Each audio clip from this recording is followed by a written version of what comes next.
அது வந்து 2 டம்ளர் மாதுளம் ஜூஸுக்கு வந்து 1 டம்ளர் பால் ஊத்திடுவீங்க. கரெக்டா? 1 டம்ளர் பால் ஊத்திக்குவீங்க.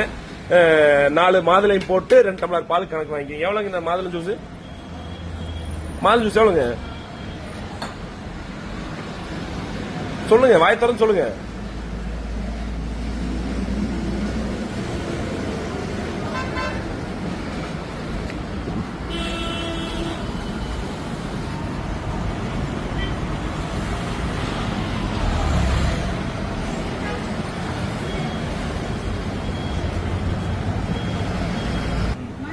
ரெண்டு மாதுளம் ஜூஸ் கேட்டேன். 1 டம்ளர் பால் ஊத்தி கொஞ்சம் மாதுளம் போட்டு குடுக்கறதுக்கு வந்து 2 டம்ளர் மாதுளம் ஜூஸ். எவ்வளவு மாதுளம் ஜூஸ் எவ்வளவுங்க?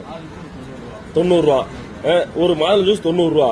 1/4 லிட்டர் பால் ஊத்திடுறீங்க. 1/4 லிட்டர் பால் ஊத்திட்டு ஒரே ஒரு மாதுளம் பழத்தை போட்டு 2 ஜூஸ் காசு வாங்கினீங்கன்னா எப்படி? 180 ரூபா. 180 ரூபா. அது எத்தனை மாதுளம் ஜூஸ்? 2 மாதுளம் ஜூஸா? 2 மாதுளம் ஜூஸ்னா இப்ப ஒரு 1/4 லிட்டர் பால் ஊத்திடுவீங்களா? காமிங்க. இல்ல, கொஞ்சமா பால் ஊத்துவாங்க, கொஞ்சமா தண்ணி ஊத்துவாங்க. இது எவ்வளவு பால் இருக்குது? 1/4 லிட்டர் பால் இருக்குது. பால் நானும் பால் குடிக்கல, பால் குடிக்கல. இல்ல, அதாவது 1/4 லிட்டர் பால் ஊத்துவாங்களா? இப்ப இப்படிதான் ஜூஸ் போடுவீங்க. அதாவது 1 டம்ளர் பால் ஊத்தி கொஞ்சம் மாதுளை போட்டு 2 டம்ளர் மாதுளம் ஜூஸ் கொடுப்பீங்க. சரி, ரைட். எனக்கு வேண்டாம், நீங்களே இது பண்ணி